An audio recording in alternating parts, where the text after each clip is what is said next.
that doesn't require walls. Without realizing it. They nodded. A child who Turning copied back his to the smile officer, in the she market. asked, A woman we refuse, who walked away from despair then you'll after be considered hearing one dissidents. quiet word from him.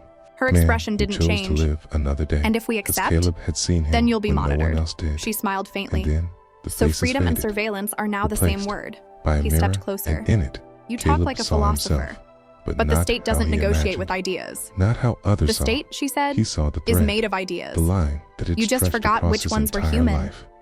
For a long Pulling him moment, they gently faced each through other. every moment, Soldier and every teacher, loss, mirror every and silence, reflection.